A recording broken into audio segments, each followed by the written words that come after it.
Pretendemos hoje terminarmos então essa tão bela carta escrita pelo apóstolo Paulo e pretendemos então no próximo domingo iniciarmos a exposição da carta de Paulo aos Gálatas.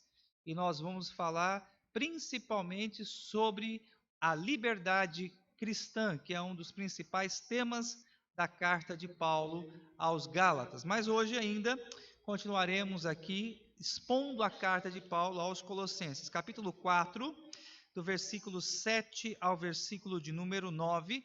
Como é um texto grande, como é uma sessão grande, nós não vamos ler todo agora, então nós vamos ler por partes, e à medida em que nós formos fazendo a leitura em blocos, nós então vamos fazendo algumas considerações com o objetivo de edificarmos e instruirmos a igreja. Mesmo assentados como os irmãos estão, nós vamos orar e nós vamos pedir ao Senhor Deus que fale ao nosso coração, que nos dê o entendimento da sua palavra. Nós sabemos que se o Senhor não iluminar as nossas mentes, somos totalmente incapazes de compreender com clareza a palavra do Senhor. Pai, rogamos que o Senhor agora fale aos nossos corações. Nós já entoamos louvores ao teu nome, ó Pai. Já declaramos, ó Deus, que tu és a razão do nosso viver, que o teu Filho Jesus é exaltado acima de todos os nomes. Declaramos, ó Pai, que tu és o único digno de receber toda adoração e todo louvor. E agora, ó Pai, pedimos, fala, Senhor, ao nosso coração. Peço a Deus, aos teus filhos, ó Deus, que o Senhor dê um entendimento à tua igreja, ó Pai, da seriedade desse momento. Aquieta, Senhor, os teus filhos, ó Pai, nos seus respectivos lugares, para que todos, ó Deus, com atenção, com reverência, com santo temor no coração, ouçam, ó Deus, atentamente a tua voz, Senhor. Peço, ó Pai, que o Senhor conscientize os teus filhos, para que os mesmos, ó Deus, evitem conversas paralelas, evitem distrações, Senhor. Eu peço, ó Pai, que o teu Santo Espírito dê ao teu povo, ó Deus, a compreensão que é o Senhor quem fala agora. É o Senhor que governa as nossas vidas por meio da tua palavra. E pedimos a Deus que o Senhor nos abençoe. Visita-nos, ó Deus, com poder, com graça, com sabedoria dos céus. É o que te pedimos. Em nome de Jesus. Amém. Meus amados irmãos, nós vamos ler nessa noite as últimas palavras de Paulo à igreja de Colossos, seu último discurso. E nós bem sabemos que as últimas palavras que são escritas por um homem, quando ele se dirige a um determinado grupo, são sempre palavras importantes. São sempre palavras que requerem de nós a atenção. E eu creio, meus amados irmãos, que nós podemos aprender valiosas lições aqui, com o último discurso de Paulo aos Colossenses. A primeira lição que eu chamo a sua atenção, Paulo nos mostra nesse texto que nós vamos ler agora, é que ninguém de fato trabalha sozinho. Nós precisamos de cooperadores. Se você puder anotar, anote essa preciosa lição. Ninguém trabalha sozinho. Nós precisamos de cooperadores. Vejam vocês, eu vou fundamentar o meu argumento nos versículos 7, 8 e 9. Por favor, acompanhe na sua Bíblia. Colossenses 4, versículo 7. Quanto à minha situação, os irmãos devem se lembrar que Paulo estava preso. Então, ele escreve na prisão domiciliar em Roma. Paulo provavelmente não tinha expectativas que pudesse sair livre dessa prisão. Paulo provavelmente não sonhava mais com a sua liberdade. Mas aprove Deus libertá-lo, ele ficou por um período ainda livre, depois ele voltou novamente a ser preso, e aí sim ele foi executado. Então, quando Paulo escreve aqui, ele escreve nessa perspectiva, que provavelmente ele já não pudesse mais encontrar os membros dessa igreja, os irmãos em Cristo Jesus. Por isso que nós temos essa expressão, quanto à minha situação. Paulo diz, Tíquico, irmão amado e fiel ministro e conservo no Senhor, de tudo vos informará. Eu vou-lo envio com expresso propósito de vos dar conhecimento da vossa situação e de alentar o vosso coração. Em sua companhia vos envio Onésimo, o fiel e amado irmão, que é do vosso meio. Provavelmente Onésimo também era da igreja ali de Colossos. Eles vos farão saber tudo o que por aqui ocorre. Nós encontramos aqui a menção de dois personagens, Tíquico e Onésimo, e eu queria destacar aqui duas características, ou duas virtudes, melhor dizendo, desses personagens, que faz com que, de fato, Paulo reconheça que nós precisamos de colaboradores. Em primeiro lugar, chama a sua atenção que Paulo fala que esses dois homens são homens amorosos. Tanto o primeiro personagem quanto o segundo, Paulo chama de amado irmão e irmão amado. Logo, portanto, meus queridos, Paulo entendiam que esses dois personagens, eles tinham em sua atitude sempre demonstrado amor em seus relacionamentos. Todos nós precisamos de cooperadores amorosos. Todos nós precisamos entender que nada fazemos sozinhos. Viver na igreja é um desafio a abandonar o egocentrismo. Viver em comunidade é um desafio a nós abandonarmos o individualismo. A nossa sociedade hoje, ela se caracteriza por esse tipo de prática. Muitas vezes nós nos julgamos autossuficientes. Mas Paulo, nas suas últimas palavras, ele nos mostra claramente que ele precisava de cooperadores e que nós também precisamos de cooperadores. Principalmente cooperadores que nos amem, que sejam pessoas amorosas. Quero trazer à memória da amada igreja que a principal virtude da comunidade cristã é o amor. Em 1 Coríntios capítulo 13, versículo 13, o apóstolo Paulo diz: agora, pois, permanece a fé, a esperança e o amor. Destes três, porém, o maior destes é o amor. Em João 13, 35, a palavra do Senhor assim nos diz: nisto conhecerão todos que sois meus discípulos, se tiverdes amor uns para com os outros. Todos nós precisamos de cooperadores. Todos nós precisamos de pessoas amorosas. Além de pessoas amorosas, nós também precisamos de pessoas fiéis. Chamo a sua atenção ao versículo de número 7, quando Paulo ele fala sobre esse personagem, o Tíquico, irmão amado e fiel ministro. Ele chama de ministro. E quando ele fala também sobre Onésimo, lá no versículo 9, ele diz: o fiel e amado irmão. Os dois personagens, eles se caracterizam por serem fiéis. E nós podemos afirmar que essa fidelidade, ela caminha por duas estradas. Primeiro, fidelidade a Deus. Ambos os personagens aqui eram homens comprometidos com o Evangelho, comprometidos com a verdade. Não eram homens que eram influenciados por doutrinas, por heresias, mas eram homens que guardavam a doutrina apostólica e que perseveravam na doutrina apostólica. E não somente fiéis a Deus, mas esses personagens também eram fiéis a Paulo. Paulo estava preso, os irmãos acabaram de ouvir.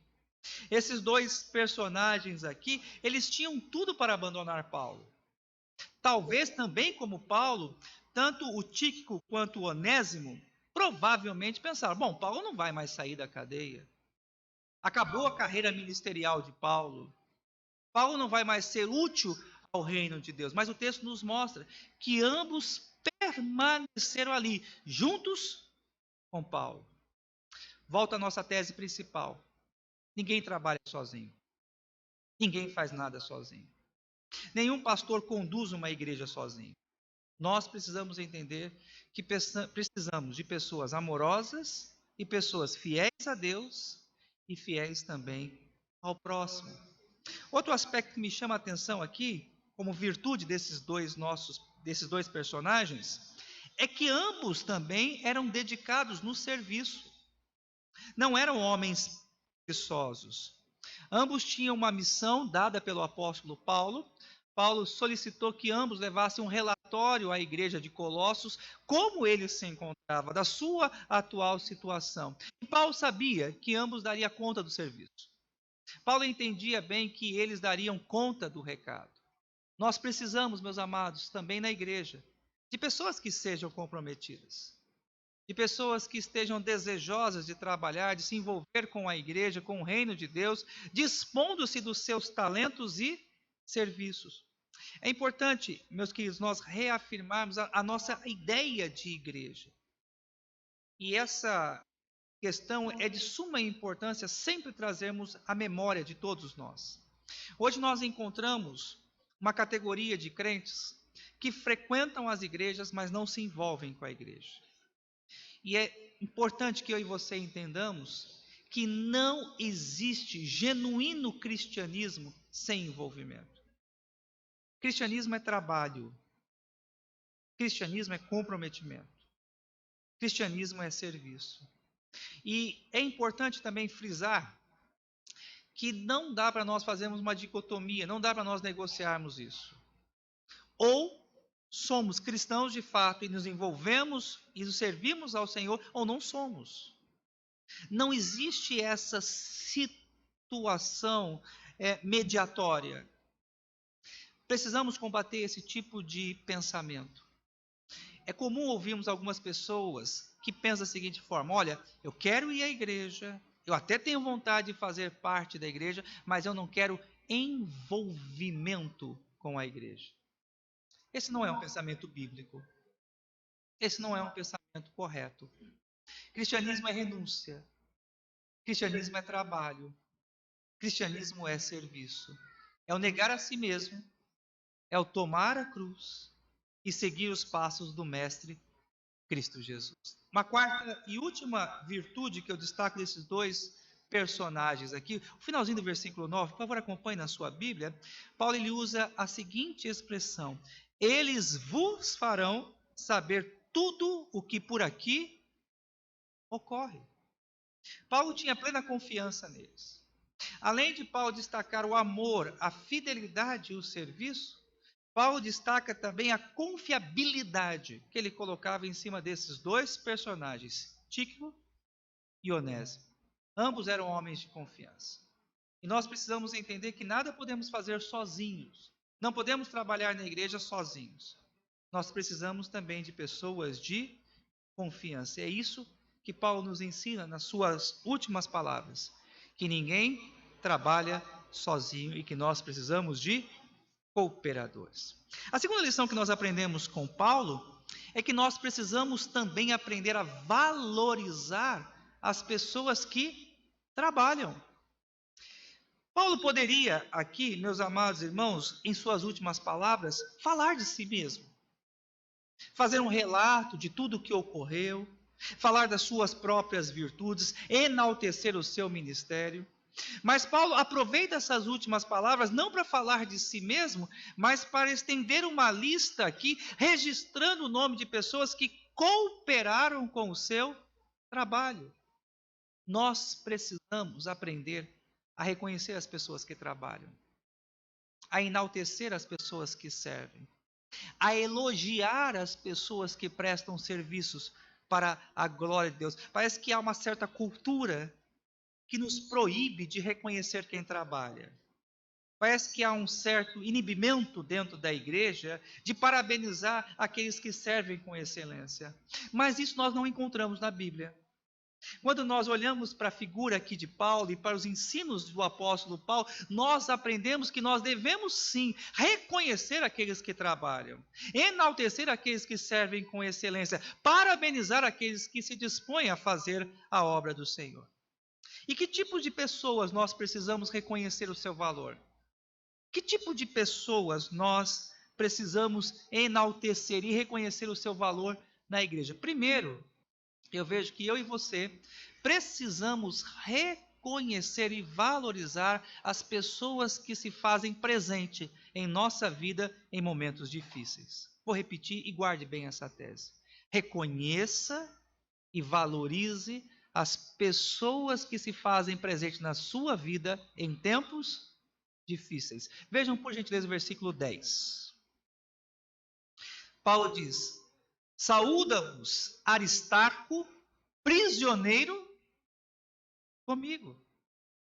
Então, Paulo ele está preso nessa casa, provavelmente em companhia de Aristarco, e ele cumprimenta a igreja de Colossos em nome desse personagem, mas eu chamo a sua atenção, que provavelmente Aristarco estava preso com Paulo por causa do evangelho.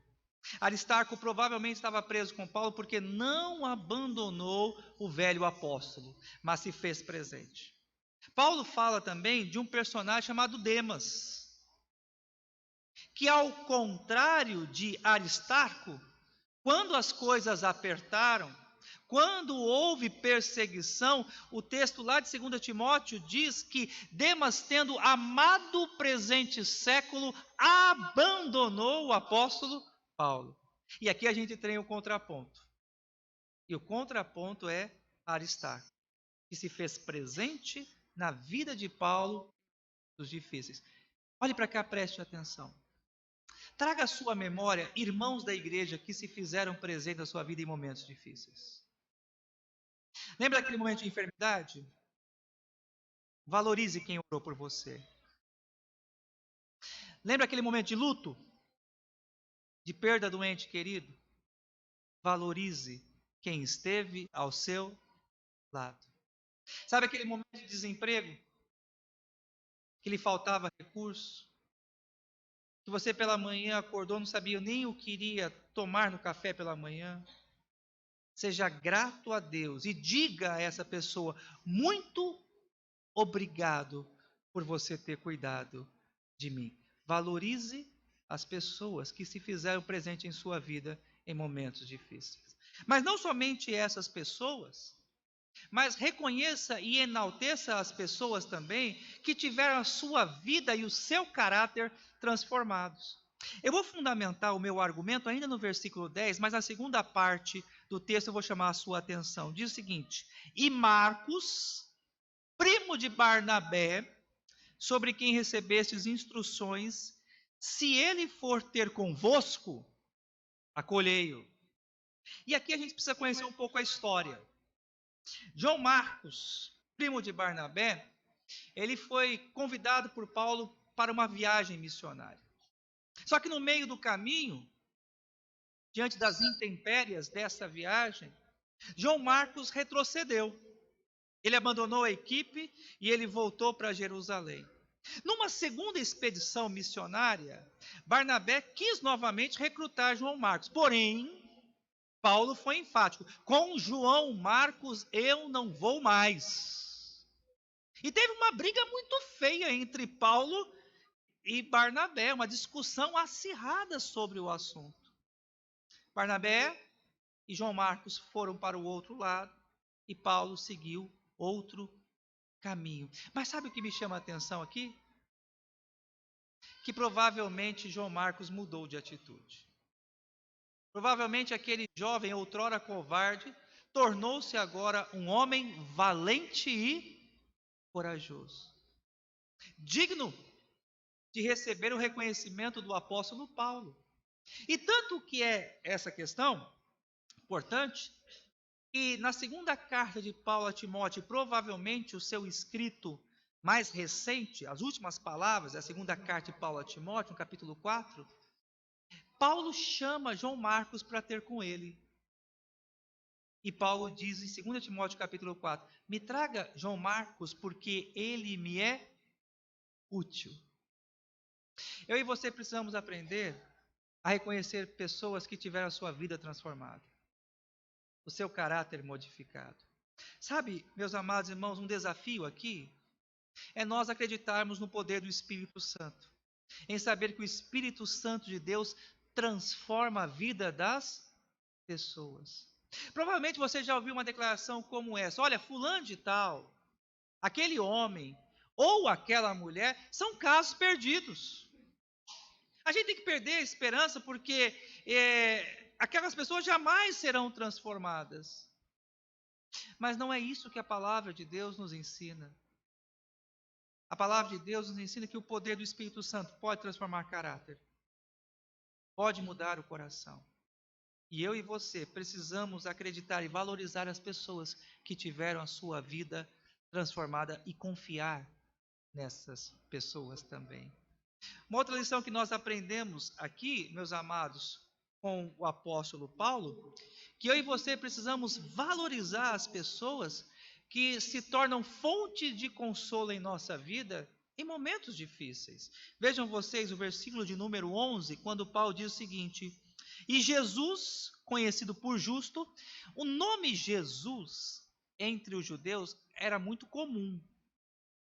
É o mesmo que João hoje. Então nós encontramos aqui um terceiro judeu, que Paulo faz menção aqui. Ele faz menção de Aristarco, que era judeu. Ele faz menção de João Marcos, primo de Barnabé, que também era judeu. E ele faz aqui a terceira menção de um outro judeu, companheiro de Paulo, chamado Jesus, conhecido por justo.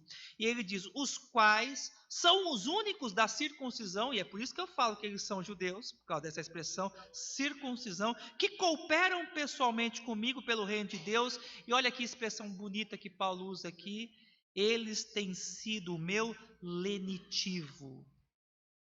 Lenitivo é consolo, é conforto. Deus usa pessoas para nos confortar. Deus usa pessoas para nos encorajar. E sabe aquela palavra que num dia de tristeza você recebeu e renovou as suas forças? Sabe aquela palavra bendita de um irmão que foi fonte de esperança para o seu coração e que trouxe paz à sua alma? Diga-se, irmão, muito obrigado. Obrigado porque Deus te usou. Eu te agradeço porque no momento mais difícil da minha vida, você se fez presente.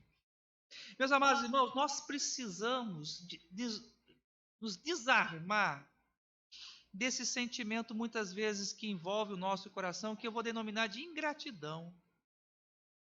Por que é tão difícil muitas vezes reconhecermos quem nos ajuda? Por que é tão difícil muitas vezes valorizarmos as pessoas que estão ao nosso lado? Por que muitas vezes temos resistência de dizer: olha, você é importante para mim? Deus tem usado a sua vida. Eu sou grato ao Senhor pela sua vida. Igreja, quando nós passamos a valorizar uns aos outros, a reconhecer o valor uns dos outros, isso nos fortalece como comunidade da fé. Não tenha vergonha de dizer para o seu irmão ou para a sua irmã que ele lhe é importante. Não tenha vergonha de dizer ao seu irmão e à sua irmã que você o ama em Cristo Jesus, porque nos momentos difíceis da sua vida foi Ele que esteve ao seu lado. E eu quero terminar aqui, meus amados irmãos, esse segundo ponto também, mostrando que nós devemos valorizar as pessoas que se esforçam pela obra de Deus. Vejam vocês o versículo 12 e 13, eu peço a sua atenção para este ponto aqui. Saúda-vos Epáfras, que era o pastor da igreja de Colossos, que foi até Paulo, relatando os problemas daquela comunidade, que é dentre vós servo de Cristo Jesus, o qual se esforça sobremaneira. Olha que interessante aqui, uma palavra rápida aqui, né? Pastor não pode ser preguiçoso. E a gente olha aqui o texto e claramente mostra isso. Paulo reconhece, meus amados irmãos, a figura de Epáfras, porque ele se esforça sobre maneira. Epáfras não tinha medo do trabalho. E eu, com tristeza, afirmo, meus amados irmãos, que um dos problemas hoje que nós vivemos como igreja, como denominação, é que nós temos alguns pastores que são preguiçosos. O pastor precisa gostar de trabalhar. O pastor precisa gostar da igreja, precisa se esforçar pela expansão do reino de Deus. E eu costumo também, amados irmãos, dizer, porque isso eu aprendi nos meus primeiros anos de formação do seminário, há quase 20 anos atrás, que para bom pastor e para pastor que trabalha, não falta campo. Falta campo para pastor que não trabalha. Falta campo para pastor preguiçoso, mas pastor que trabalha, que leva o ministério a sério, nunca falta campo. Prosseguindo aqui a leitura do texto, meus amados irmãos.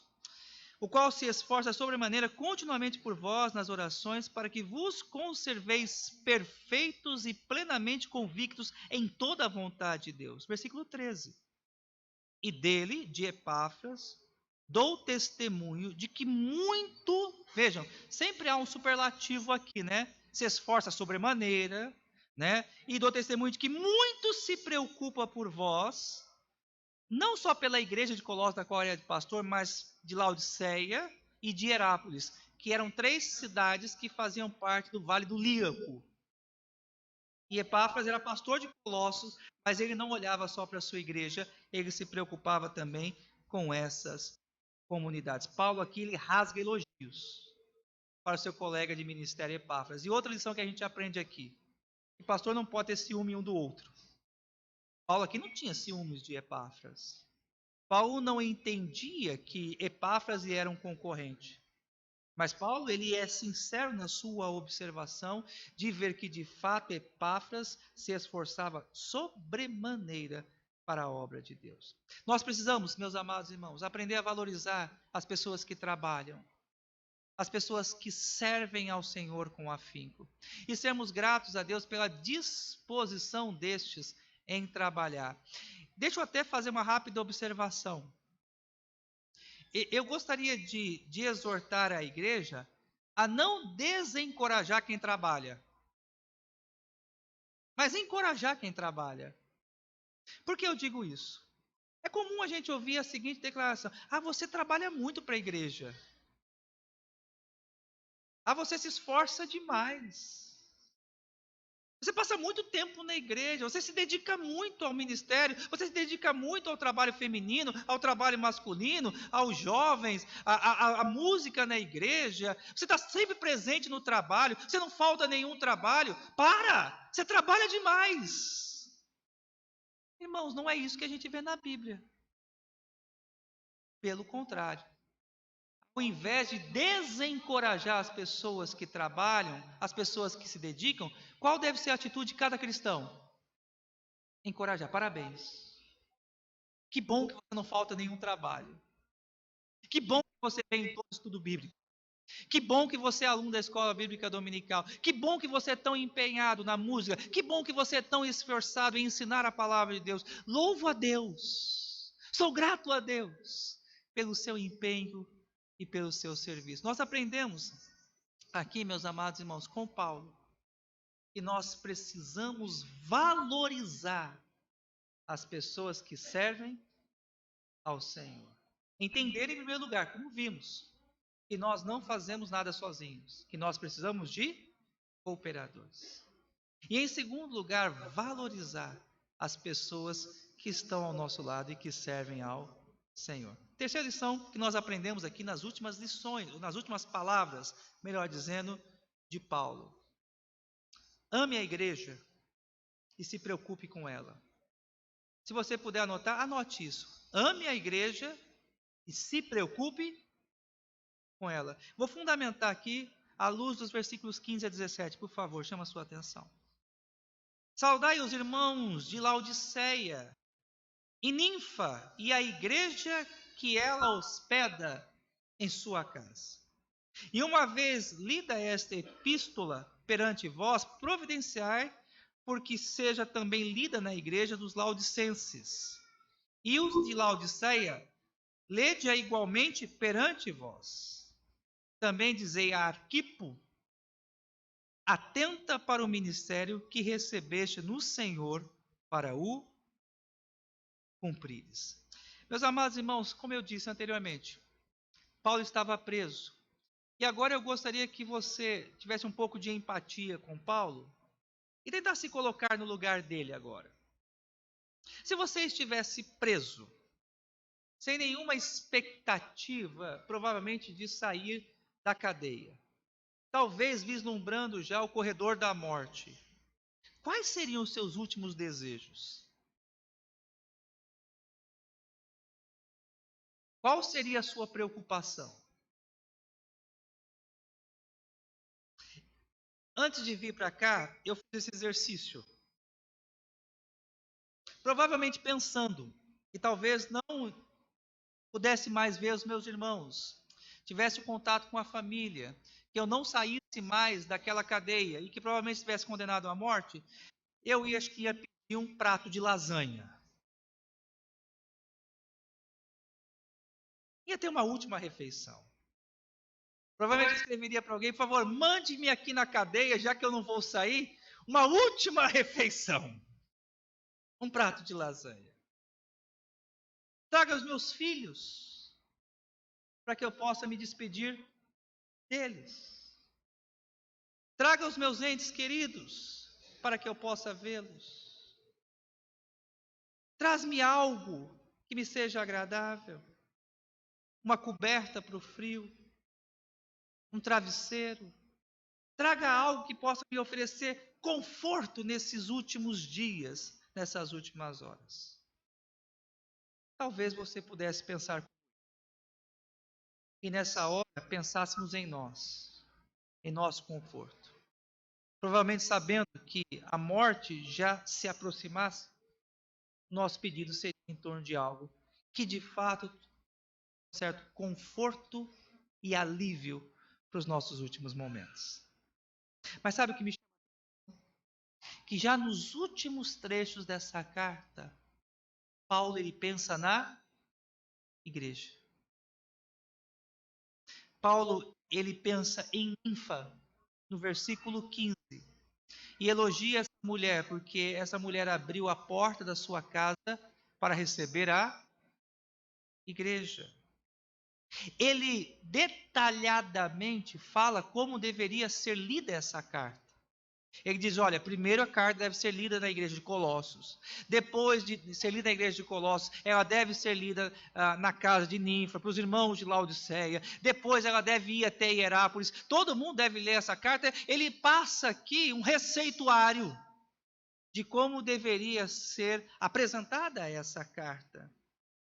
E ele termina aqui ainda pensando num pastor, num jovem pastor, que era provavelmente filho de Onésimo, Arquipo. E ele dá a instrução a esse jovem pastor: olha, pastor, permaneça fiel. Sabe o que nós aprendemos aqui com Paulo?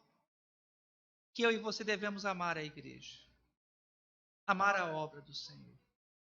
E eu não vou fazer aplicações no final sobre esse ponto, mas eu quero fazer uma aplicação aqui agora, e eu gostaria que você colocasse diante do Senhor a sua vida. Você ama a sua igreja? Você ama os teus irmãos? Quando eu digo igreja, eu não estou falando sobre o prédio, sobre a estrutura física. Igrejas são pessoas. Você ama as pessoas desse lugar? Você se preocupa com eles? Você tem se interessado pelo bem-estar dos seus irmãos? Eles têm sido alvo da sua preocupação, das suas orações? E aqui até um desafio no que se refere à questão da oração. Quantas e quantas vezes nós só oramos em torno dos nossos próprios interesses pessoais? Lembro a vocês hoje o compromisso que nós fizemos, né? Com o Jefferson e com a Graciela. Qual foi o compromisso que fizemos com eles? Que nós vamos o quê? Nos preocupar com eles. Nós vamos orar por eles. Isso é ser igreja. Isso é amar a igreja. E encerro o sermão dessa noite com a quarta e última lição que a gente aprende aqui com o Paulo. Nós aprendemos, meus amados irmãos, que as nossas limitações não são um empecilho para realizarmos a obra de Deus. Vou repetir, e guarde bem isso. Nossas limitações não são empecilho para que nós realizemos a obra de Deus. E eu vou fundamentar com o último versículo. Versículo de número 18. Olha só o que diz o texto. A saudação é do próprio punho. Paulo. Lembrai-vos das minhas algemas. A graça seja convosco. Provavelmente Paulo aqui, ele tinha um amanuense. Talvez você nunca ouviu falar isso, né? Um amanuense era alguém que servia como um copista. Paulo ditava e ele ia então escrevendo.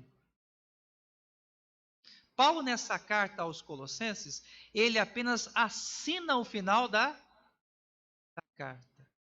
E por que isso aconteceu com Paulo? Provavelmente, até à luz do que ele mesmo diz na carta aos Gálatas, ele tinha problema de vistas. Imagina um pastor com problema de vista. E Paulo tinha problema de vista. Mas o problema de visão de Paulo não foi um empecilho para que ele deixasse de cuidar da igreja. Preso, sem enxergar direito, ele cuidava da igreja. Vamos pensar juntos aqui? Já parou para analisar quantas desculpas esfarrapadas nós usamos para não nos envolvermos na obra de Deus? Eu não sei fazer. Eu não tenho muito entendimento. Eu já tenho uma certa idade. A gente ouve alguns falando assim: olha, eu já estou numa certa idade e agora eu já trabalhei muito na igreja, agora já não trabalho mais. Já ouviu isso? Qual é a sua desculpa para Deus? Qual é a desculpa que você tem usado para não se envolver na obra de Deus? Falta de tempo? Falta de conhecimento? Ou na verdade é falta de vontade?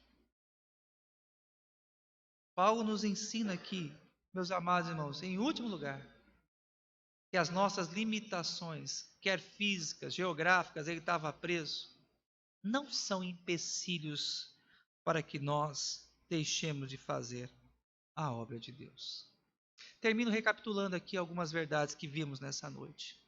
Primeiro, eu gostaria que você pudesse ir para casa pensando nisso. Ninguém é insubstituível na igreja. A comunidade cristã ela é caracterizada pelo senso de coletividade. Às vezes nós somos tomados por esse egoísmo ou individualismo, egocentrismo, não sei, que nós pensamos que somos os únicos, que somente nós somos capazes de fazer e que se nós não fizermos, ninguém faz. Nós precisamos uns dos outros. Somos um corpo, uma família, e ninguém faz nada sozinho. Ninguém faz nada sozinho. Valorize o senso de coletividade. Valorize o grupo. Valorize a sociedade. Segunda lição que nós aprendemos aqui: aprenda a valorizar e agradecer as pessoas. Aprenda a dizer muito obrigado. Sou grato a Deus pela sua vida. Não é pecado agradecer a alguém. Não é pecado você abraçar alguém e dizer assim: olha, você é importante para mim.